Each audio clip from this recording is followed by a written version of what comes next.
En esta hora les voy a hablar sobre el engaño de la confesión positiva.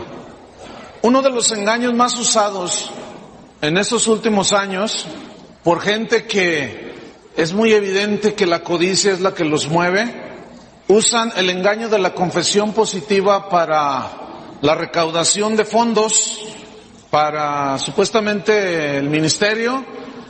Y usted mándenos $20 y nosotros decretamos un milagro, dicen ellos. Nosotros decretamos la sanidad. Nosotros decretamos la prosperidad para usted. Esas son algunas de las frases que usa esta gente. La pregunta ¿es bíblico decretar así? No, bueno, vamos a estudiar la Biblia. Los que dijeron no, pues ya saben que no. Pero los demás no lo sé. Pero es bíblico. Mire, el decretar es parte de la falsa doctrina del movimiento de la fe o de la confesión positiva, del pensamiento positivo. Y esta doctrina enseña que usted puede obtener cualquier cosa que desee con solamente confesar positivamente, con solamente decretar, repitiendo constantemente, lo creo, lo confieso y lo recibo. Pero este concepto no es cristiano, sino es un concepto metafísico. ¿Pero qué es la metafísica? Según el diccionario Larousse y la Enciclopedia Británica, dicen que la metafísica es una rama de la filosofía y su exponente más rico en pensamientos metafísicos fue Aristóteles. Y él hizo 14 volúmenes donde desarrolló toda esa filosofía. Metafísica significa después de la física.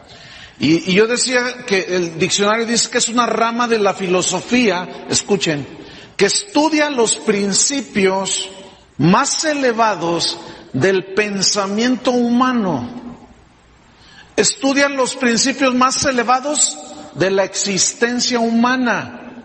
Y dentro de la filosofía metafísica hay una rama que se conoce como metafísica del lenguaje. Y de ahí es donde se desprende la confesión positiva, el decretar, el hablar positivamente. Porque ellos dicen, según la filosofía de Aristóteles, esto es en cuanto a filosofía se refiere, que todo lo que está a tu alrededor, como son las cosas, circunstancias y cosas de la vida a tu alrededor, tienen que ver en la mente positiva que tú tengas.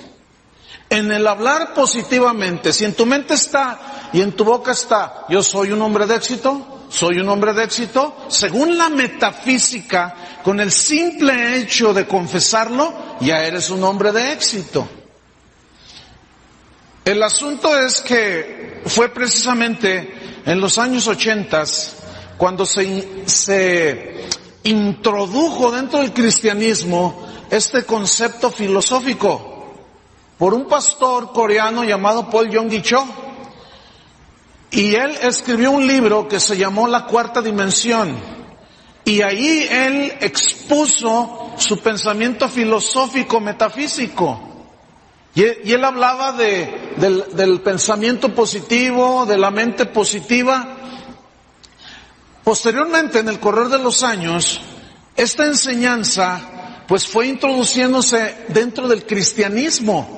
Pero no hay antecedentes de que esto existiera en la iglesia primitiva y aún en los 1800 años, 1900 años después, dentro del cristianismo. No hay evidencia. Entonces, pastores, sobre todo en los Estados Unidos, como Kenneth Copeland, Kenneth Hagin, el mismo John Austin, ellos adoptaron este pensamiento filosófico y lo comenzaron a expander. Y desgraciadamente en la actualidad tenemos el cristianismo mezclado con filosofías metafísicas. El pasaje bíblico que ellos usan, los metafísicos cristianos, el pasaje favorito es Marcos 11:23, búsquelo. Vamos a ver si es verdad que dice la Biblia eso que ellos dicen. Vamos a ver. Fíjese, esto yo lo escuché desde el año, a partir de los 80s, allá en la iglesia donde mi esposa y yo nacimos, igual Carlos mi hermano y Berta. Marcos 11:23. Ese es el versículo favorito que ellos toman. Dice así, voy a leerlo. Porque de cierto os digo que cualquiera que dijere a este monte, quítate y échate en el mar, y no dudare en su corazón, sino creyere que será hecho lo que dice, lo que diga, le será hecho. Suena bien, ¿verdad? Pero vamos a ver si hay evidencias bíblicas acerca del pensamiento positivo, acerca de la declaración de decreto. Vamos a ver si está en la Biblia. Ok, yo les enseñé que uno de los principios de la hermenéutica es ver el contexto. ¿Les importa que vayamos a ver el contexto de esta escritura? Ok, capítulo 11, versículo 1. Allí, del versículo 1 al 11, ahí habla de cuando Jesús, montado en un burrito, entró a Jerusalén. Y la gente gritaba, Hosana al Hijo de David, bendito el que viene en el nombre del Señor. Es ese episodio. Después en el versículo 12, dice que al día siguiente, lo cual sugiere que es algo continuado, al día siguiente salieron de Betania. Cuando salieron de Betania, tuvo hambre. Y viendo de lejos una higuera, digan todos higuera. Porque esto es importante. Y viendo de lejos una higuera que tenía hojas, fue para ver si tal vez hallaba en ella algo. Pero cuando llegó a ella, nada halló sino hojas, pues no era tiempo de higos. Entonces Jesús dijo a la higuera, nunca jamás coma nadie fruto de ti. Y lo oyeron sus discípulos. Dijeron, ay, qué extraño eso, pero lo oyeron. Ahora, en el versículo 15 al 19, ahí habla, cuando Jesús entró al templo, sacó a todos los que se estaban enriqueciendo en nombre del Cristo, en este caso de la ley, de la palabra de Dios, y Jesús tomó un látigo y los echó fuera, y les dijo, esta es casa de oración, no es casa de mercado.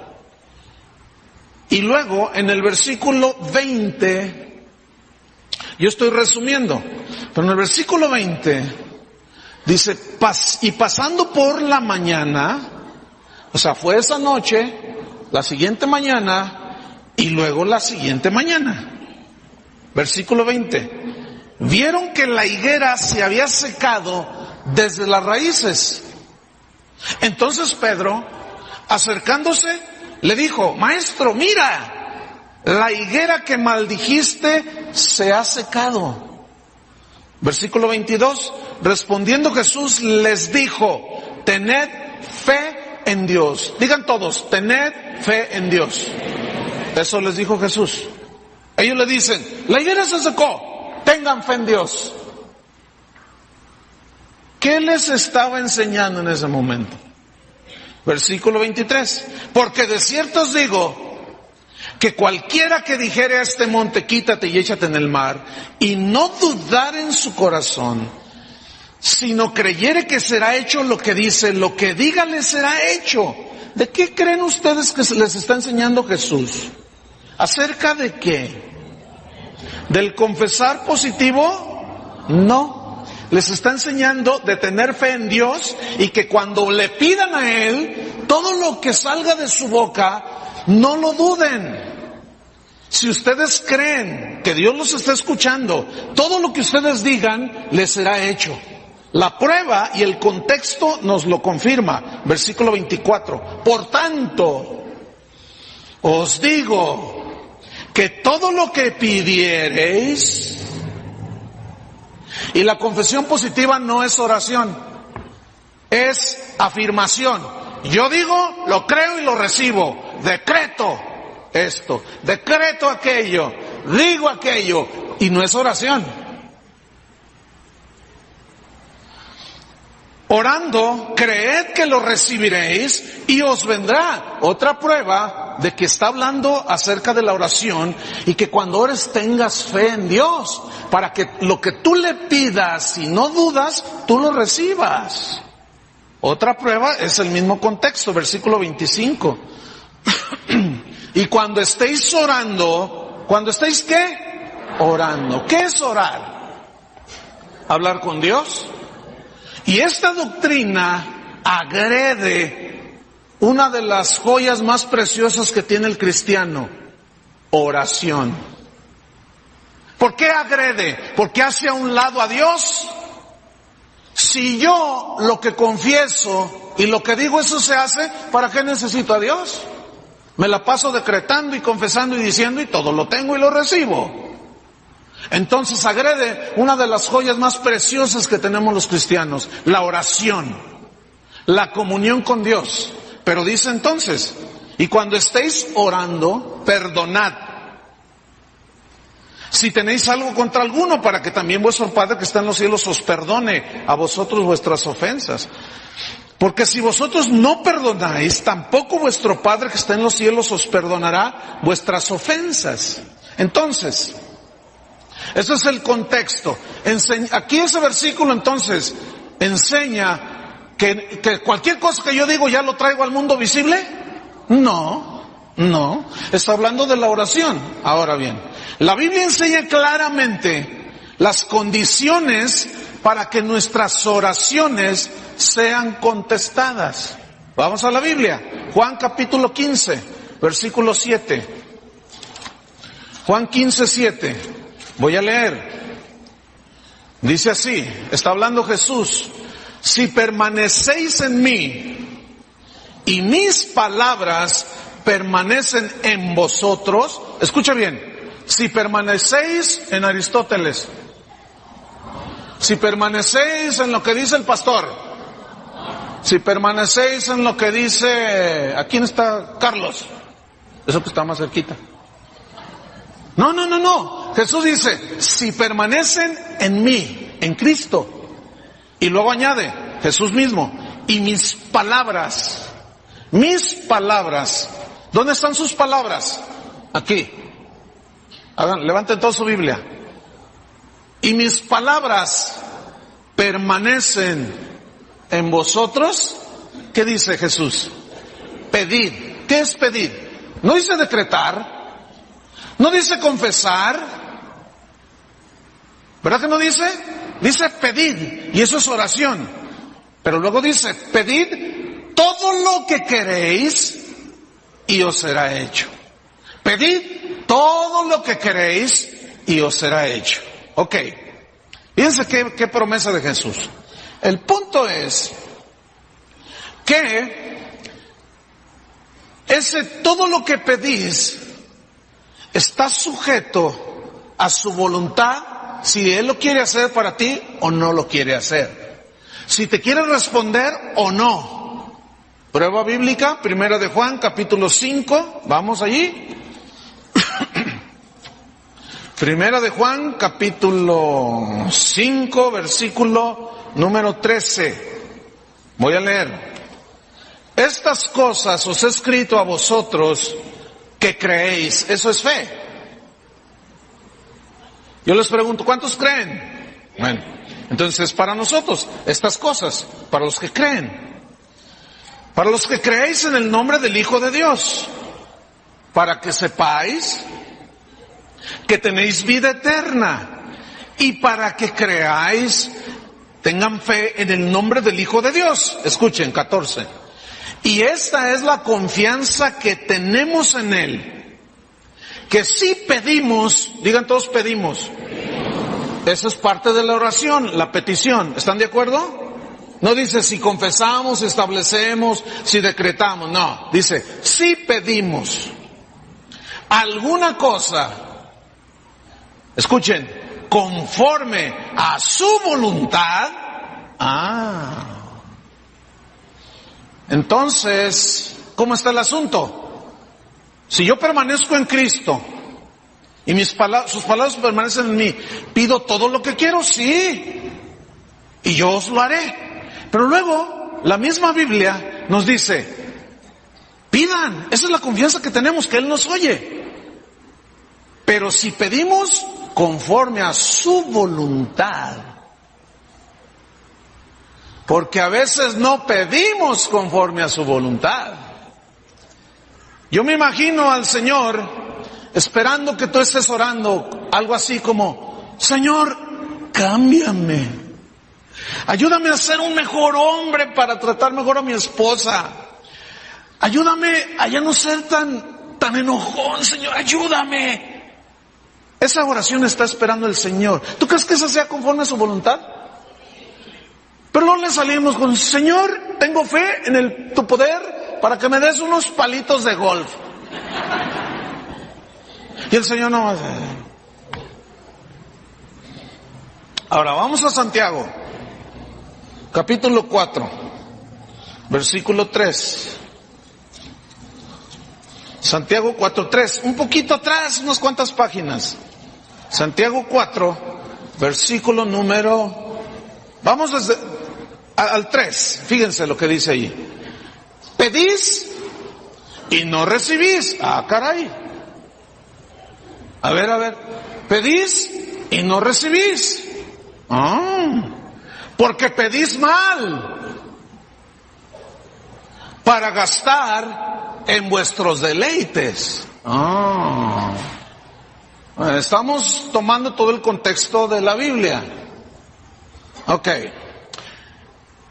Los metafísicos del cristianismo dicen así: si tú oras de esta manera y dices, Señor, si es tu voluntad, prospérame, estás orando mal. Porque sí es la voluntad de Dios que prosperes. Si tú oras, Señor, si quieres, sáname. Si es tu voluntad, sáname. Y ellos dicen, no, estás orando mal, porque sí es su voluntad que te sane. Y ellos usan versículos como estos. Mateo 8:16. Vamos a ver qué dice Mateo 8:16. Voy a leer. Dice así: y cuando llegó la noche, trajeron a Jesús muchos endemoniados, y con la palabra echó fuera a los demonios, y sanó a todos los enfermos. ¿A cuántos enfermos sanó? Dicen. Y todos dicen. Todos. Entonces, es la voluntad de Dios sanar a todos. ¿Sí? Yo les pregunto, ¿es la voluntad de Dios que la gente sane? Sí. Pero les voy a voltear el cassette al lado B. ¿Están listos? Ok. Ahí está. Vamos a Marcos capítulo 6. Marcos 6.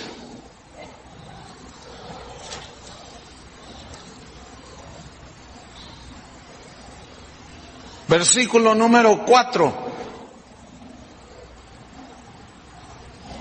Vamos desde el versículo 1. Salió Jesús de allí y vino a su tierra, y le seguían sus discípulos. Llegó a donde él nació. Y llegado un día de reposo comenzó a enseñar en la sinagoga. Y muchos oyéndole se admiraban y decían, ¿de dónde tiene estas cosas? ¿Y qué sabiduría es esta que le es dada? ¿Y estos milagros que por sus manos son hechos? ¿No es este el carpintero, hijo de María, hermano de Jacobo, de José, de Judas, de Simón? ¿No están también aquí con nosotras sus hermanas? Y se escandalizaban de él. Mas Jesús les decía, no hay profeta sin honra, sino en su propia tierra, y entre sus parientes y en su casa. Y no, escuchen, pudo hacer allí ningún milagro, salvo que sanó a unos pocos enfermos. Entonces, ¿cómo está la onda, pastor? Eso no es la voluntad de Dios, sanar a los enfermos. Sí, pero ¿por qué no todos sanan? Por varias razones. Una es porque no tienen fe. Aquella mujer que decía, si tan solamente tocar el borde de su manto, ¿seré salva? Y su fe la hizo acercarse y tocar el manto de Jesús. Jesús voltea, ¿quién me tocó? Dice la mujer, yo. Y le dice, tu fe te ha salvado. Tenía fe la señora. ¿Por qué no pudo hacer milagros ahí? Porque no tenían fe en Dios. Porque no lo aceptaban como Dios. ¿Qué les dijo cuando secó la higuera? Tengan fe en Dios. La higuera. En todo el contexto general de la Biblia, la higuera es un símbolo de Israel, ¿cierto o no? Ok. Él entra a Jerusalén. Proféticamente, fíjense, él sabía que la higuera era símbolo de Israel. Él va a la higuera tratando de encontrar fruto y no lo encuentra. Y le dice, nunca más salga fruto de ti. Y se seca. Israel se había secado, no había dado los frutos que Dios esperaba. Tan no habían dado fruto que aún se habían corrompido y en la misma casa de Dios hacían sus tranzas. Israel estaba corrompido, estaba sin fruto, no servía para nada, habían perdido la fe en el Señor. Los profetas habían profetizado que iba a venir el Mesías y lo estaban viendo y no creyeron en él.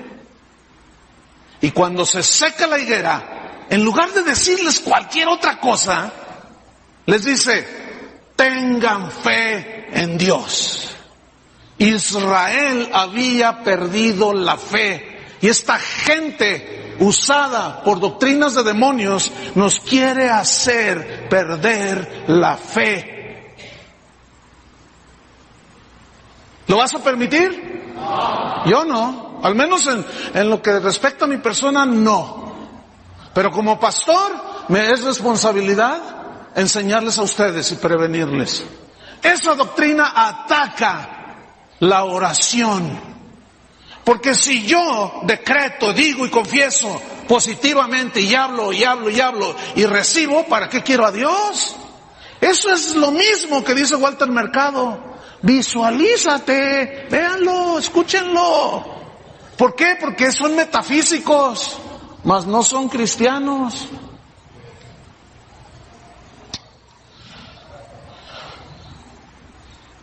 Marcos 10. Vamos a ver si contestó todas las peticiones. Porque a veces sí, a veces no. A veces hay fe. Pero a veces, ¿por qué no? Porque no es su voluntad lo que le pedimos. Marcos 10, versículo 35. Entonces Jacobo y Juan, hijos de Zebedeo, se acercaron a Jesús diciendo, Maestro, querríamos que nos hagas lo que pidiéramos. Él les dijo, ¿qué queréis que os haga? Ellos le dijeron, concédenos que en tu gloria nos sentemos el uno a tu derecha y el otro a tu izquierda. Entonces Jesús les dijo, bueno, esa es añadidura mía. Les dijo, no sabéis lo que pedís. ¿Ven? ¿Pidieron mal? No se los podía contestar. ¿Por qué? Escuchen. ¿Podéis beber del vaso que yo bebo y ser bautizados con el bautismo con que yo soy bautizado? Ellos dijeron, ¿podemos? Miren, ellos eran unos orgullosos que anhelaban fama, que anhelaban posición y todo aquello, escúchenme, toda aquella oración que pretenda satisfacer los deseos de los ojos, los deseos de la carne, la vanagloria de la vida, jamás el Señor te los va a contestar.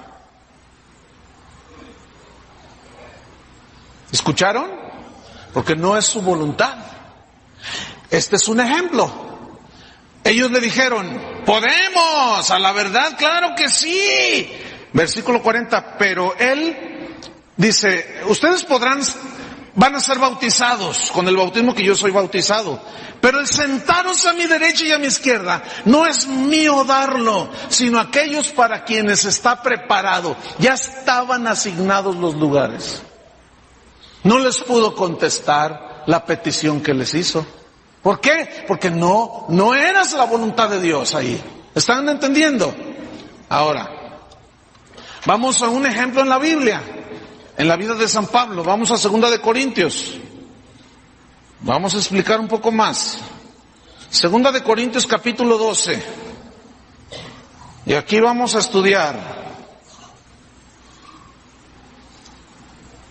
En teología se llama esto una exégesis del texto, es decir, donde se desglosa palabra por palabra, versículo por versículo y palabra por palabra, yendo a los textos originales para sacar el verdadero contenido. Ok, vamos a hacer una exégesis de este versículo. Capítulo 12, versículo 7. ¿Cuál es el contexto del 1 al 6? Que Pablo había tenido una experiencia maravillosa. Él había sido arrebatado al tercer cielo, donde oyó cosas y vio cosas que el Señor le dijo, mira, ni se las cuentes, porque no le van a entender. Ni se las cuentes porque no van a agarrar la onda. Entonces Pablo dice, pues no me fue permitido, ni me es permitido mostrarles y enseñarles estas cosas. Ese es el contexto del versículo 7. ¿Qué dice el versículo 7? Vamos.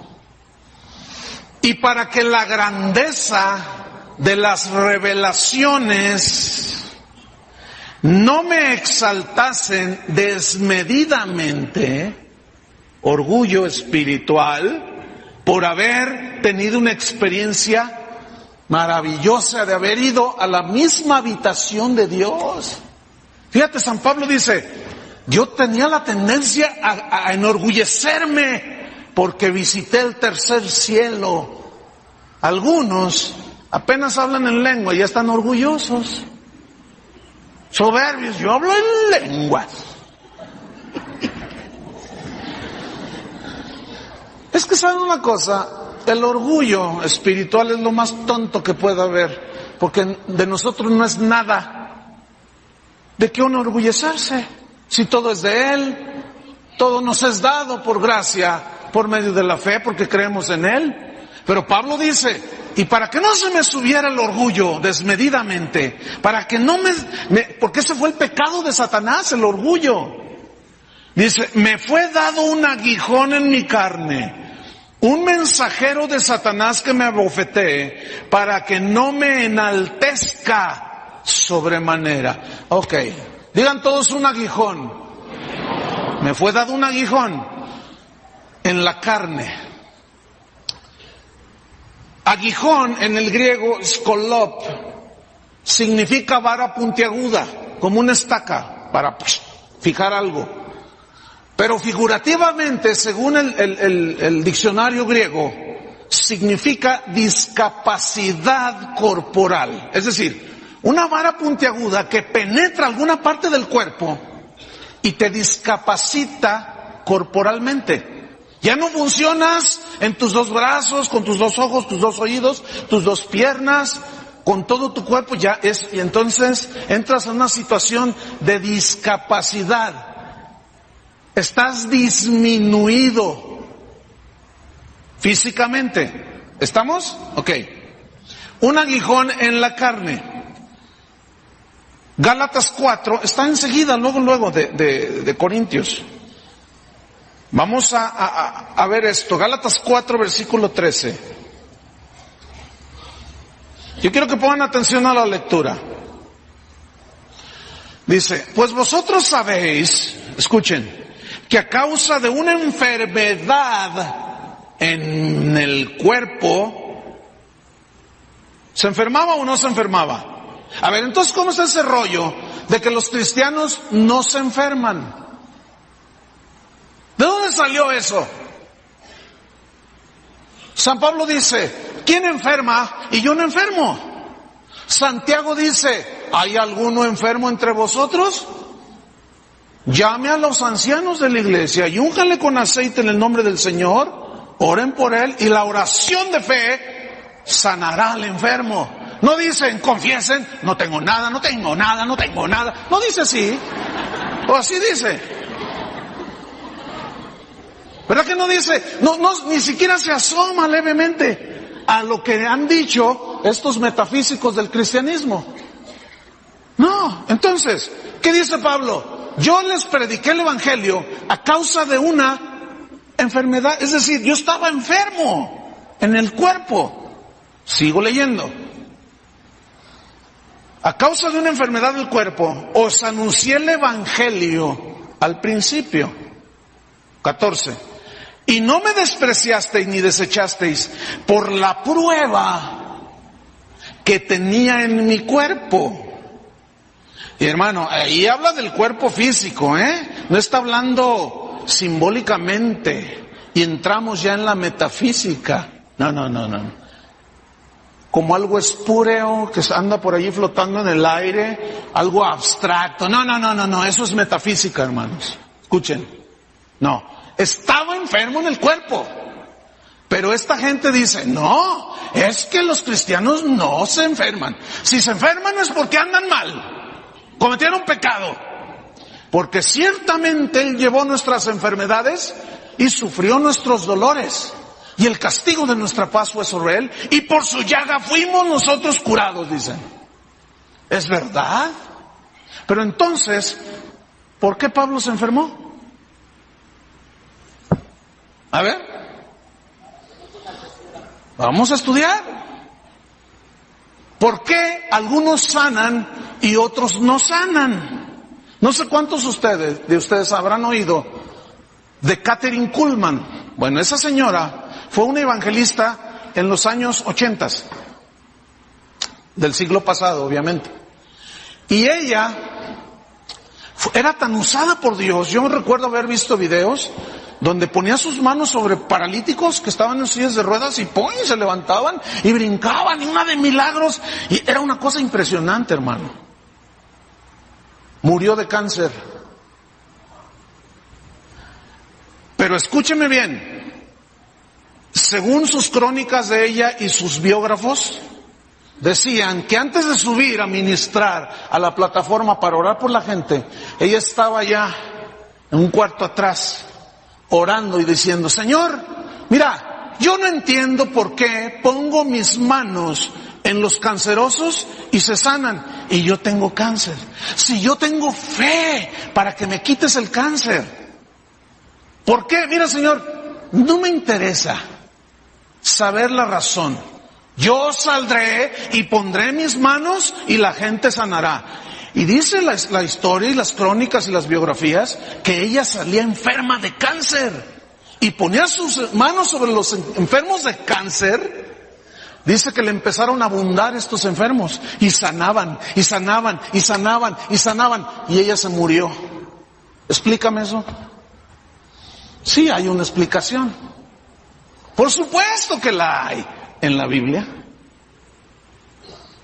Vamos ahí otra vez. A causa de una enfermedad. Ok. Vamos otra vez a 1 Corintios. 2 Corintios 12.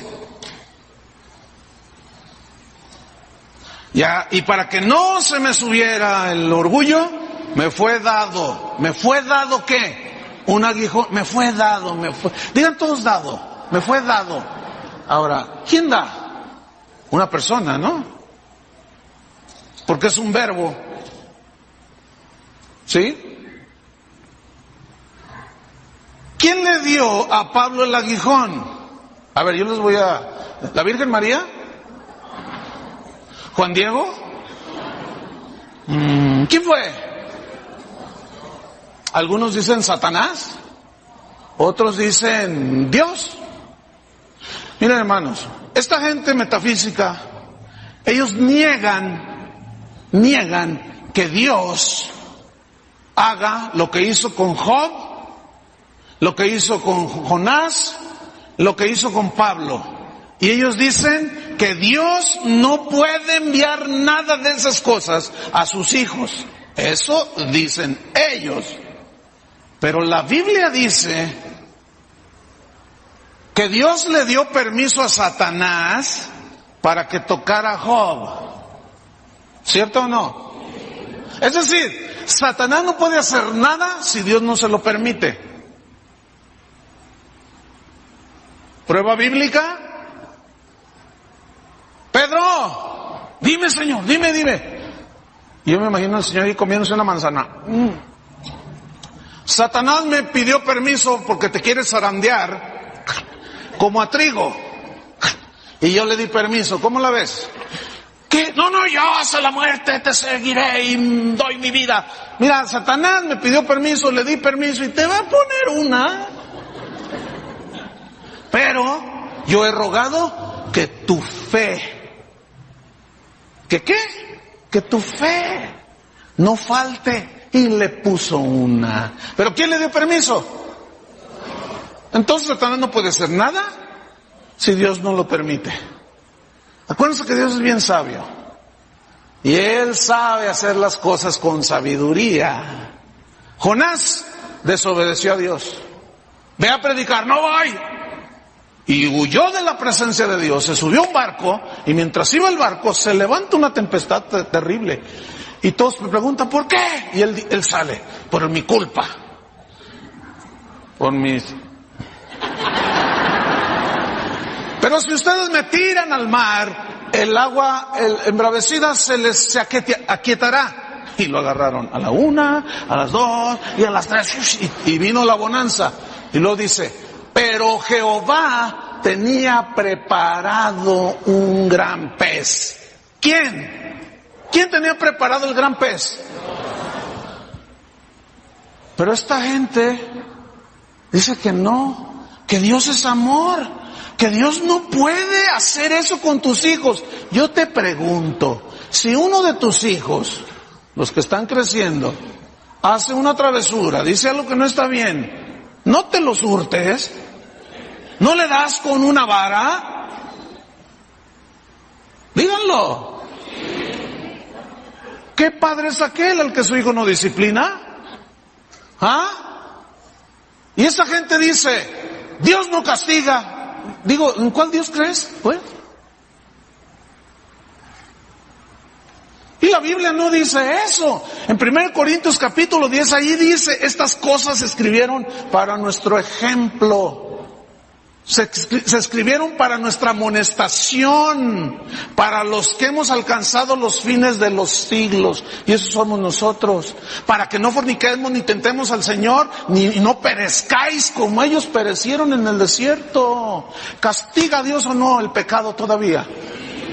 Entonces, ¿qué rollo?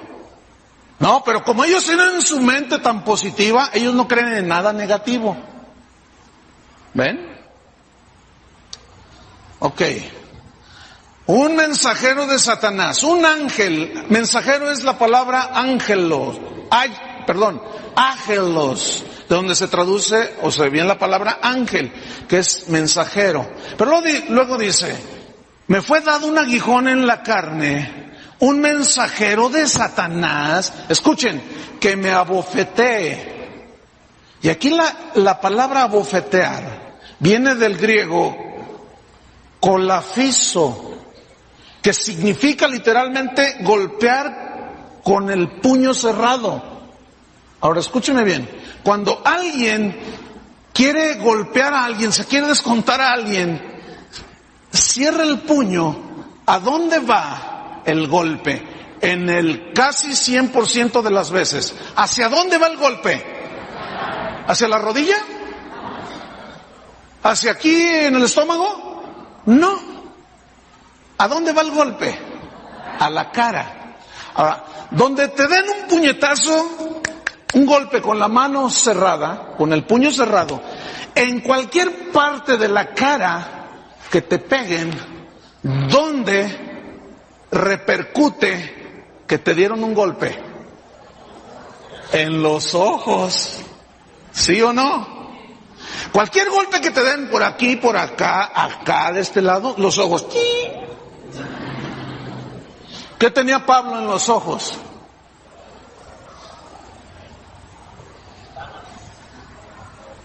¿Qué le dio? Era una enfermedad del cuerpo. Porque luego a los mismos Gálatas les dice, mirad con cuán grandes letras les escribo. Todo nos lleva a entender que Pablo tenía una enfermedad en los ojos. un mensajero de Satanás lo golpeó. Y Pablo escribió esa carta. Colatizo, me atizó, diríamos acá, ¿verdad?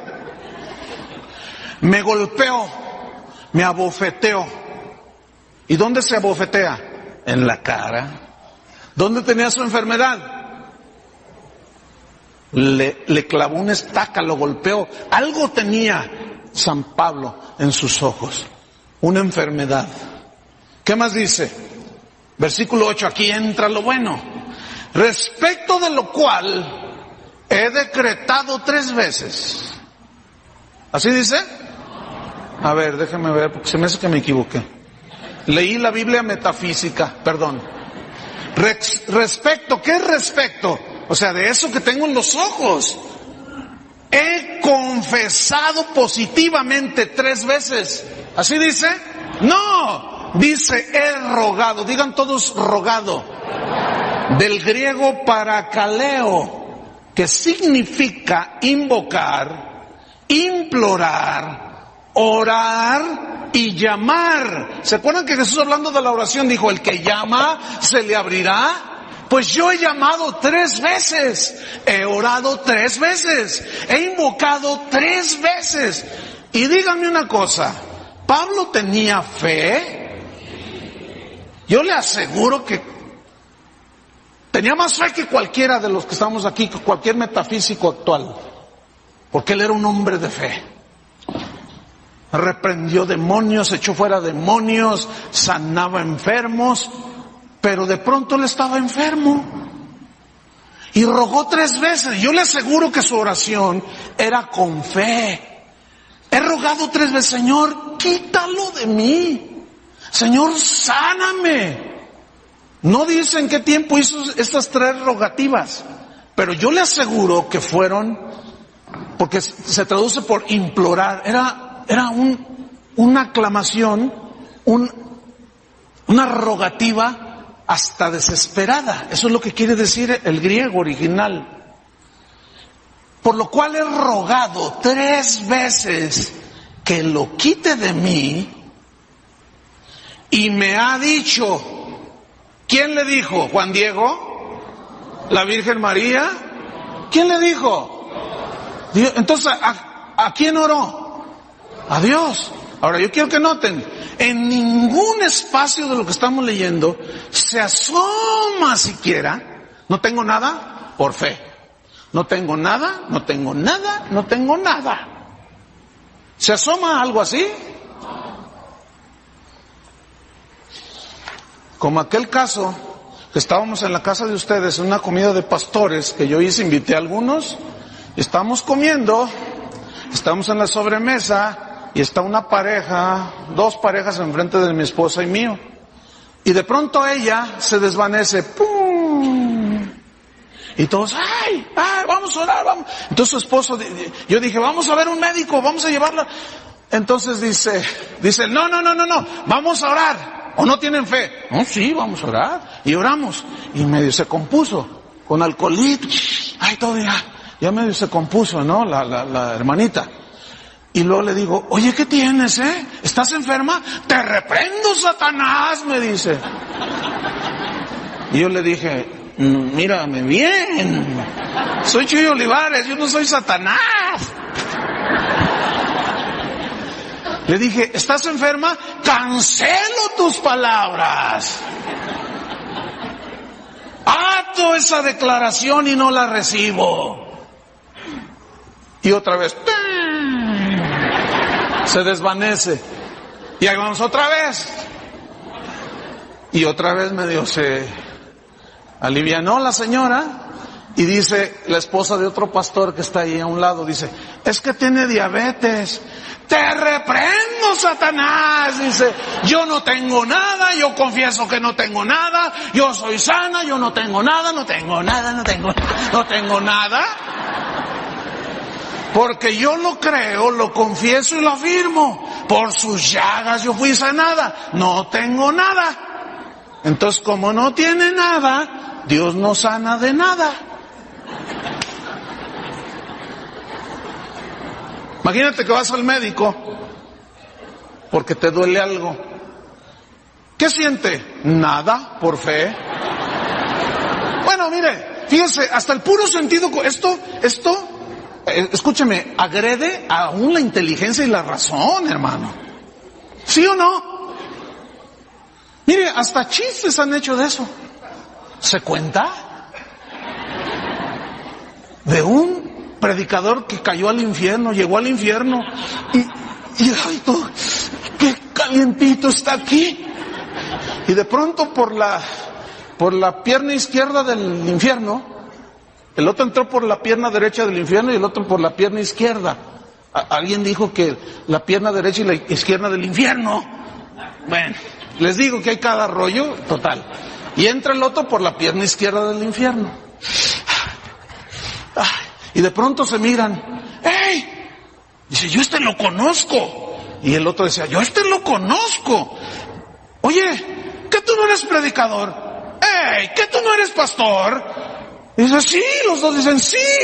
¿Y qué estás haciendo aquí? Le pregunta uno al otro. Y el otro dice, bueno, pues no sé, es que yo creía que la salvación no se perdía. Y pues hice muchas cosas y jugué con la gracia de Dios. Mira, nada más estoy aquí en el infierno. Y le pregunta al otro, ¿y tú por qué estás aquí? Y el otro responde, por fe no estoy aquí. Porque confieso que no estoy aquí. Creo que no estoy aquí.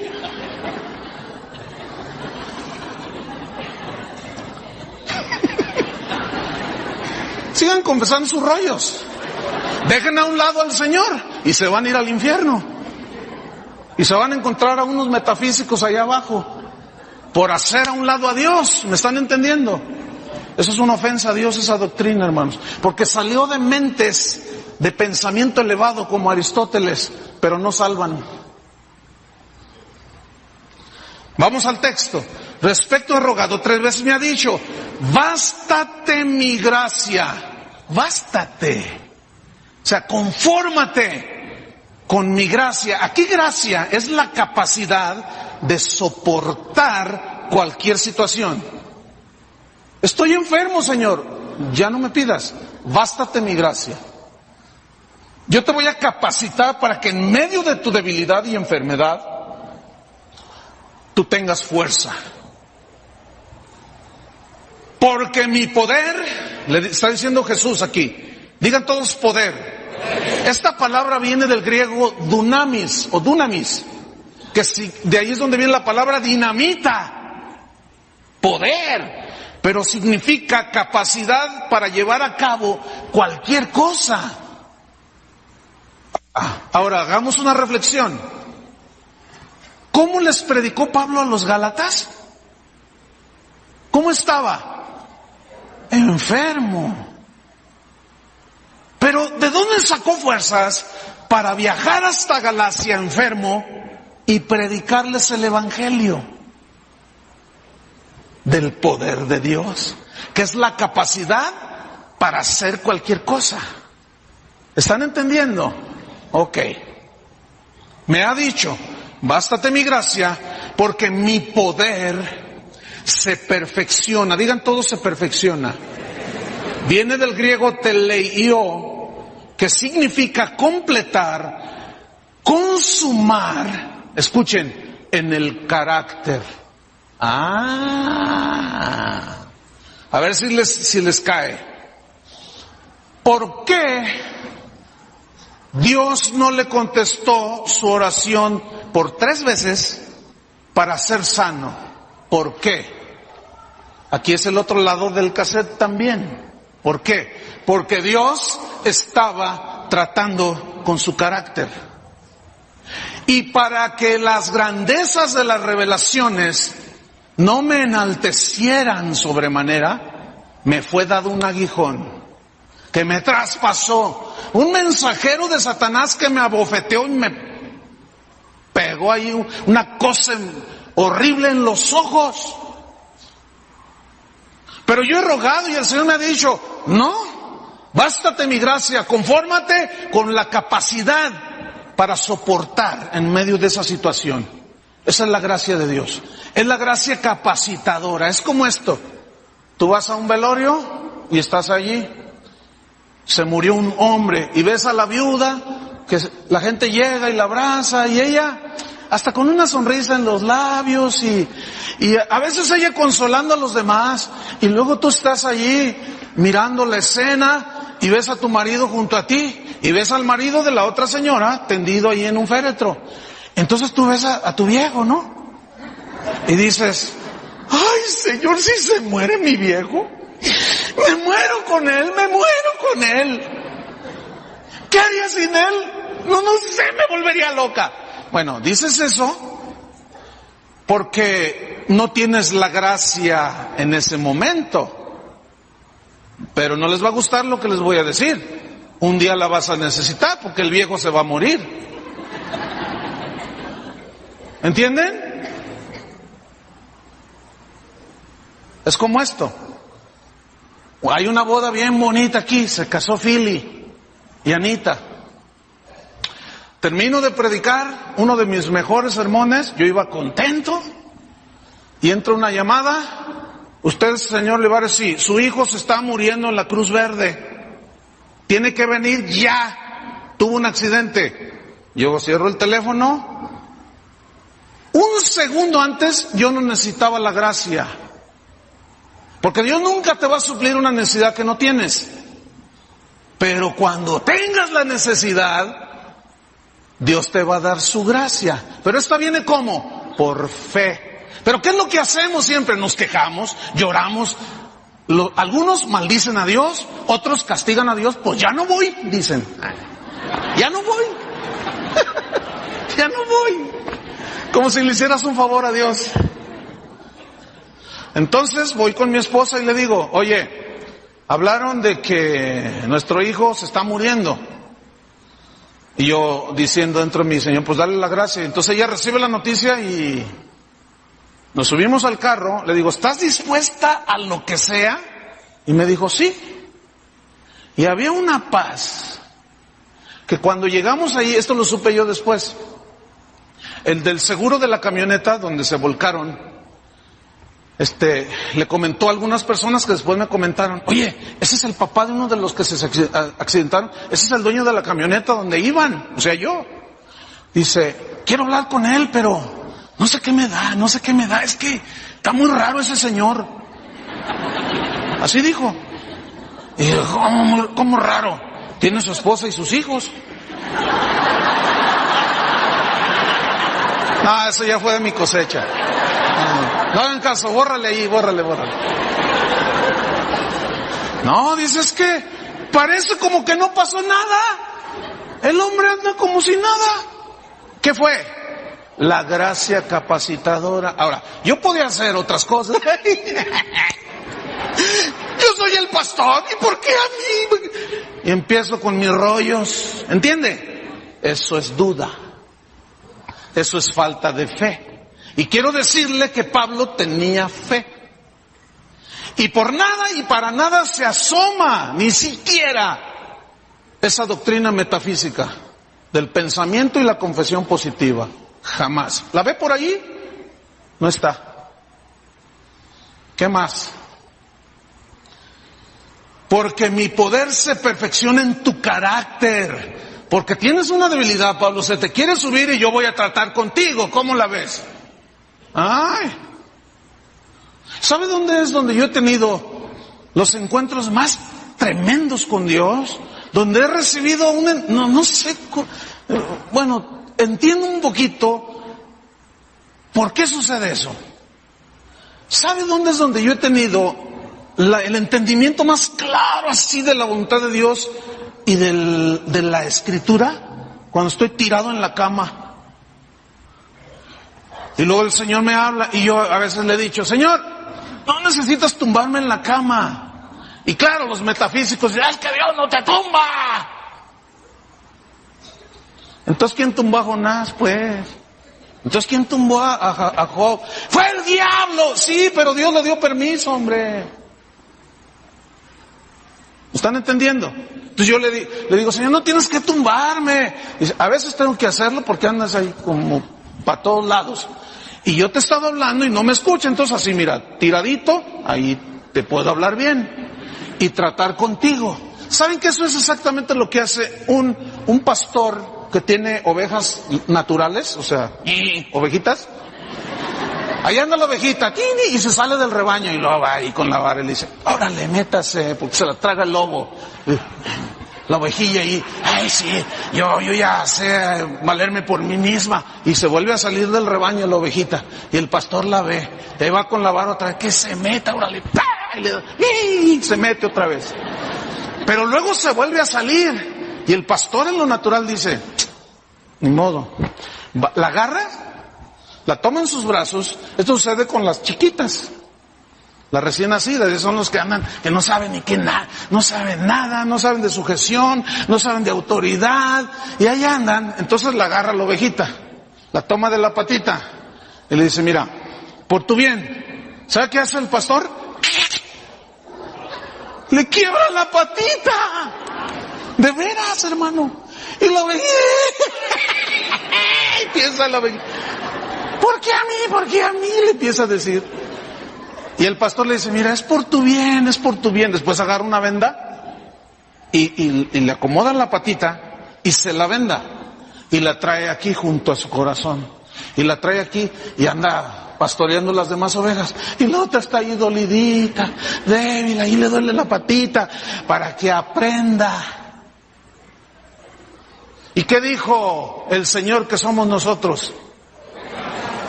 ¿Todavía no ha entendido que es oveja?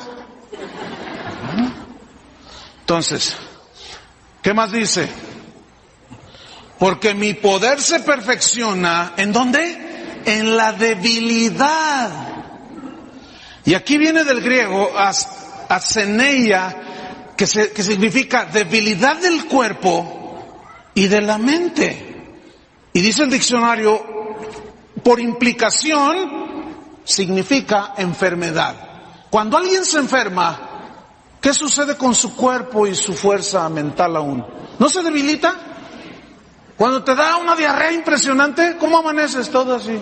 No tienes ganas de pensar, de hablar, no tienes ganas de nada, de levantar. Cualquier dolorcito, sea en el talón, en la pierna, en la espalda, ¡ay, me duele la cabeza! Lo primero que hacemos es acostarnos, ¿no es cierto? ¿Por qué? Porque el cuerpo se debilita por el dolor, ¿cierto? Y aún la capacidad mental no es la óptima, porque estás enfermo. Entonces dice, mi poder, mi dunamis se perfecciona en tu carácter, se perfecciona en tu debilidad. En medio de la enfermedad, yo trato contigo, ya no son tus fuerzas, pero yo voy a poder poner mi poder en ti. Por tanto, dijo Pablo, de buena gana me gloriaré. Y esto viene del griego que significa alardear de algo que se posee. ¿Qué poseía Pablo entonces? El poder de Dios, aunque estaba enfermo. Por eso decía, más bien me gozo en mis debilidades, en mis enfermedades, para que repose sobre mí el dunamis de Cristo. Porque cuando soy débil, entonces soy fuerte. ¿Entendieron? Ahora, yo pregunto de nuevo, ¿aparece, o siquiera asoma su cabecita herética la doctrina esa de la confesión positiva? No, vamos con otro ejemplo de los típicos. Rápidamente, vamos a estudiar Romanos 4:17. Vamos rápido. Romanos 4:17. Cuando lo tengan, digan, ya lo tengo. Por fe. Ya ven, ya cayeron. Romanos 4:17 dice, como está escrito, aquí San Pablo está hablando a los romanos, tomando una escritura de Génesis 12, cuando Dios le promete a Abraham que lo iba a multiplicar, etcétera. Como está escrito, te he puesto por padre de muchas gentes delante de Dios, a quien creyó. Escuchen, el cual da vida a los muertos. ¿Quién da vida a los muertos? ¿Quién? Díganlo fuerte. ¿O Abraham? Dios. Y Dios llama las cosas que no son como si fuesen. Esto se refiere, escuchen, al poder de Dios para crear. Llama las cosas que no son como si ya fuesen. Y esto viene del hebreo vará, y en su equivalente en griego es el mismo significado, que significan crear de la nada. Eso es vará, crear de la nada. Nosotros decimos, ay, mira, este es el creador de esa grande pintura. No, espérame. Fue el diseñador, porque agarró materia. ¿Entienden? Pues no creó nada. En ese sentido, el único, escuchen, que puede crear de la nada, de lo que no existe, el único que puede crear cuando habla es Dios. Y dijo Dios, vará, dijo Dios, sea la luz, y fue la luz, y de la nada, y fue la luz.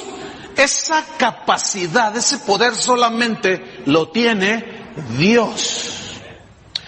Y dijo Dios, produzcan las aguas seres vivos, los grandes monstruos, y de la nada fueron creados.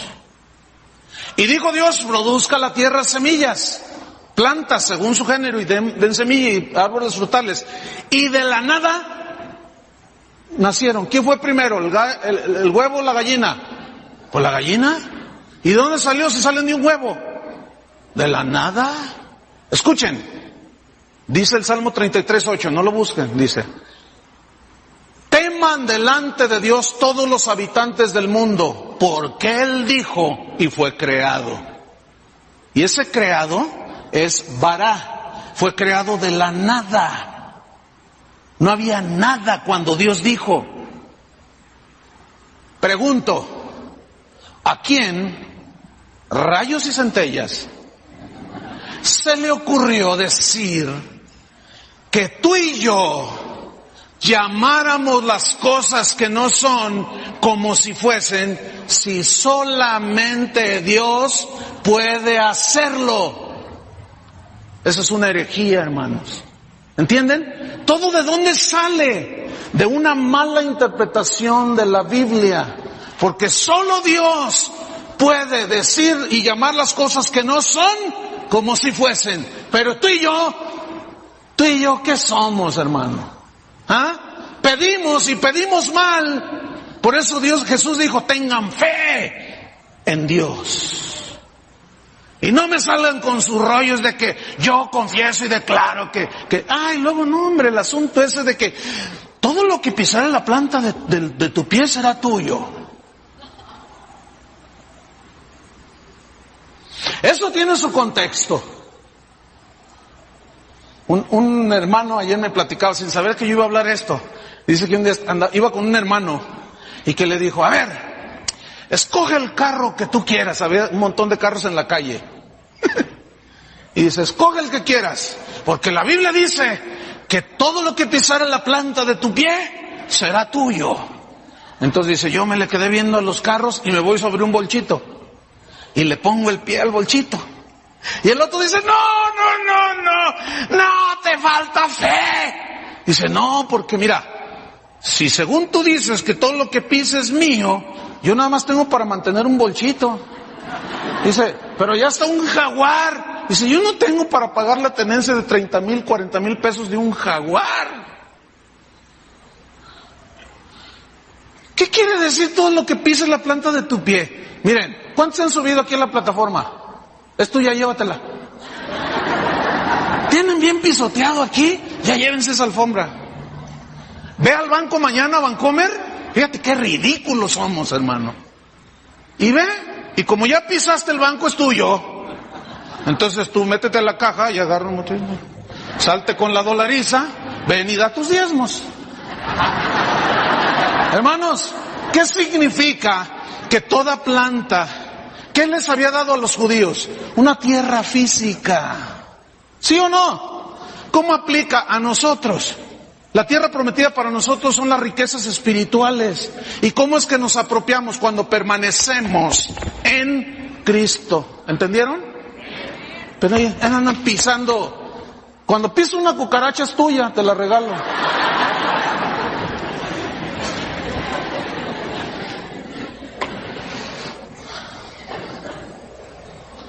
Amigos míos, pastores, 2 hijos. Ella queda embarazada y va con su mamá y le dice: mamá, estoy embarazada. Y su mamá, que no es cristiana y sigue sin ser cristiana, le dice: ay, qué gozo, hija mía. ¿Y cuánto tiempo tiene el bebé en tu vientre? Y ella dice: no, no es bebé, es una beba. Sarita se va a llamar. Ah, ¿ya te hiciste un estudio? No, pero lo que digo recibo, lo que confieso yo lo declaro, lo decreto y yo tendré una niña. Y la reacción de la señora que no es cristiana: ay, hija, yo no sé últimamente a dónde te has ido a meter. Porque iba a la iglesia donde asistíamos y ellos son hoy pastores. Dice: porque ahora resulta que ya ni a Dios necesitas. Porque lo que tú dices, eso se hace. Ay, hija, yo no sé qué te están enseñando. Pues vas a ver. Yo lo declaro, lo decreto, lo establezco y lo recibo por fe. Y empiezan a pasar los meses. Llega el día del alumbramiento y me llaman: oye, ¿puedes venir al hospital? Porque fíjate que hay una situación aquí un poco delicada. Yo dije: ay, lo único que piensas es, hubo problemas con el bebé. Entonces yo llego, entro al cuarto y está la hermanita.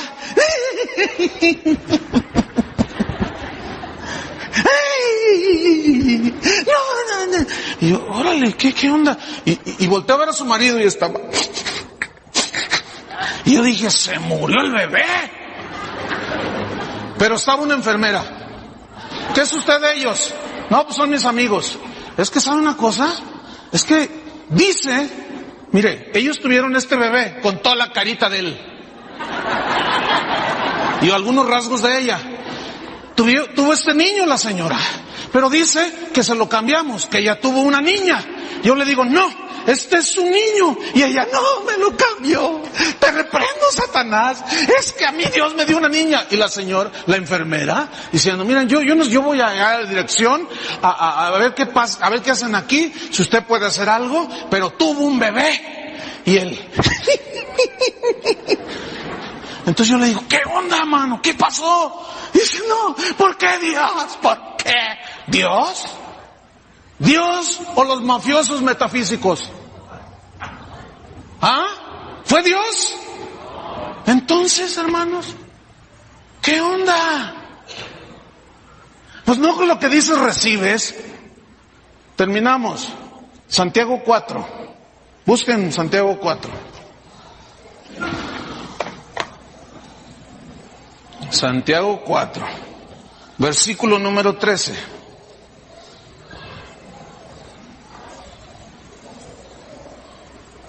Quiero que pongan atención a esto, Vamos ahora, como diciendo, no se quieren pasar de listos, Eso es lo que está diciendo. Vamos ahora, los que ¿qué dice? Los que ¿qué dice, Memo, en tu Biblia? ¿Los que qué dice en su Biblia? ¿Qué dice en tu Biblia? ¿Qué dice en su Biblia? ¿Los que qué? Los que dicen. Fíjese, Los que dicen: hoy y mañana iremos a tal ciudad y estaremos, futuro, iremos, estaremos allá 1 año y traficaremos, futuro. Es que estos eran de fe, era gente positiva, que declaraba las cosas que no son como si fuesen. ¿Te fijas, Memo? Qué grueso. No les vas a enseñar barrabasadas allá, ¿Verdad que no? ¿Te comprometes delante de Dios y de todos estos testigos? Así me preguntaron a mí cuando me ordenaron al ministerio, hermano, de veras. ¿Qué más dice? Iremos a tal ciudad, estaremos allá un año, traficaremos y ganaremos. Cuando no sabéis lo que será mañana. ¿Quién sabe qué va a suceder mañana? A ver. ¿Quién sabe lo que te va a suceder dentro de un segundo? Nada. Dentro de 10 minutos. Nadie tiene la vida asegurada. Nadie sabe nada. Cuando no sabéis lo que será mañana, porque ¿qué es vuestra vida? Ciertamente es neblina que se aparece por un poco de tiempo y luego se desvanece. En lugar de lo cual deberíais, ¿qué dice Charlie? ¿Deberíais qué? Decir, si el Señor quiere, ¿ve? ¿Ya entendieron o no? Nada de que yo, que llamo las cosas que no son y que... No, hermano, no hagas el papel de Dios. En lo cual deberías de decir, si el Señor quiere, viviremos primero, y haremos esto o aquello. Pero ahora os jactáis en vuestras soberbias. Toda jactancia semejante es mala. Y esa doctrina es de jactarse, de que yo todo lo puedo en Cristo que me fortalece, pero no en el contexto de la Biblia. Fíjense, ahí está lo peligroso, hermanos. Si San Pablo, si Pedro creyeran en esa filosofía metafísica, ellos lo hubieran enseñado. Ellos hubieran reprendido el uno al otro. Pedro hubiera reprendido a Pablo cuando Pablo dijo, porque yo sé que después de mi partida entrarán al rebaño lobos rapaces que no perdonarán al rebaño. Si Pedro tuviera esa doctrina metafísica, le hubiera dicho, te reprendo, Pablo, por negativo. Ato tus palabras y las cancelo. ¿No? Pedro dijo lo mismo. Vendrán hombres con apariencia de piedad, harán mercadería de vosotros, harán hombres que introducirán encubiertamente herejías destructoras. Ay, hermano, imagínate, yo diciendo, ¿qué efectividad tiene esto? Yo ato a Satanás y en este lugar nunca se meterá. Pongo aquí, a lo mejor lo tienes cerca de ti ahí sentado. Dice que estaba Dios y llegaron los ángeles de Dios, y entre ellos, ¿quién iba? Yo. Se mete. Pero el que habita al abrigo del Altísimo morará bajo de que lo tengas a un lado, eso no tiene que decir, no significa nada. Someteos pues a Dios, resistid al diablo, escrito está, y huirá de vosotros. Jesús dijo, sobre esta roca, edificaré mi iglesia y las puertas del infierno no prevalecerán contra ella. ¿Qué significa? Que iba a haber una guerra del mal con el bien. ¿Entienden, hermanos? Y eso, aquí mismo se mete gente que no tiene que ver nada con Dios. Aquí mismo. Entonces, si yo confieso, aquí no entra nadie, aquí ¿será efectivo eso? No. Pero yo lo declaro, lo confieso y lo decreto. Entonces, ¿qué es lo que nos pide Dios? Resumo. ¿Qué es lo que nos pide Dios? Fe. Digan todos fe. Para creer. Les voy a poner un ejemplo y termino. Está un enfermo. Mi responsabilidad es creer que Dios lo va a sanar. Entonces yo creo. Muchas veces ha sanado gente, otras no. ¿Qué con los que sanó ya? Bueno, Dios quiso sanarlo. ¿Y qué con los que no sanaron? ¿Dios tendrá acaso un propósito y un plan para ellos del por qué en ese momento no lo sanó? Seguramente así es, como la vida de Pablo. La Biblia no dice cuándo Pablo se sanó, pero te aseguro, porque la misma historia y las evidencias lo muestran. Pablo no murió de la enfermedad de sus ojos. Él murió sacrificado, de otra manera. Sanó cuando el Señor trató con él las deficiencias de su carácter. ¿Entienden? Necesitamos conocer más a Dios, hermano. Porque entonces, cuando viene la enfermedad, el problema, la situación, ¿qué vas a hacer? Te pasó. Lo primero que dicen los ignorantes es que pecó. No necesariamente. Porque Pablo no andaba en pecado. Sin embargo, se enfermó y Dios permitió. ¿Por qué? Porque estaba a punto de enorgullecerse. Y para que la grandeza de las revelaciones no me exaltasen, me fue dado un aguijón en mi carne, un mensajero de Satanás que me abofeté y me traspasó y me dio en los ojos. Pero resulta que entendí yo, dice Pablo, que el poder de Dios, el dunamis, y su gracia me bastaron para soportar. Porque cuando soy débil, entonces soy fuerte. Y porque Dios es el único que llama las cosas que no son como si fuesen. Pablo, levántate y ve. Lázaro, sal fuera. Siempre que los discípulos hicieron un milagro, vea el contexto, siempre dijeron, maravillas hizo Dios con nosotros. Todo le atribuyeron, ¿a quién? A Dios. ¿Por qué? Porque tenían fe. ¿Qué es lo único que nos pide Dios? Fe. Creer en Él. Amén. Póngase de pie. Póngase de pie y vamos a... No se vaya nadie todavía, por favor. Un minuto nada más. Vamos a hacer algo que nunca debemos de perder, hermano. No debemos de perderlo. La oración. El hablar con Dios, hermano. No podemos ponernos en el mismo nivel de Dios. Eso fue lo que dijo Satanás, hermanos. Me sentaré junto al trono de Dios y seré semejante al Altísimo. No, hermanos, no. Somos criaturas, simplemente. Somos hijos de Dios. Pero no podemos ponernos en el lugar de Dios haciendo todo, decreto tu prosperidad. Cálmate, ¿quién eres tú? ¿Quién soy yo para? Decreto tu prosperidad. ¿Quién soy yo? Por el amor de Dios. Pero sí puedo orar con fe para que Dios te prospere. Eso es diferente. Pero que es que decreto, yo lo digo, lo está... No, tranquilo. Nosotros no queremos caer en esas doctrinas metafísicas que van más allá, que invaden el terreno de lo espúreo, de lo intangible, de lo abstracto. Pues es que lo que yo digo. No, hermano. Nosotros tenemos fe. Y la fe es la certeza de lo que se espera, la convicción de lo que no se ve. Y Dios no se ve, pero sí sabemos que Él nos oye. ¿Cuántos saben que Dios nos oye? Ok, cierra tus ojos y no dejes de practicar esto.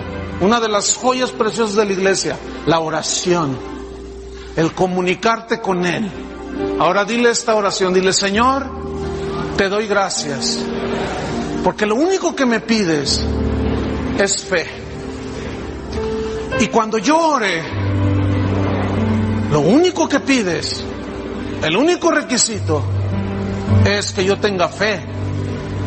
Y por otro lado, tu respuesta depende si es tu voluntad o si quieres tratar conmigo. Cualquiera que sea la situación, sigue siendo fe. Y sigo confiando en ti, Señor. En el nombre de Jesús, Padre. Pueblo de Dios, que Dios los bendiga y los guarde. Amén.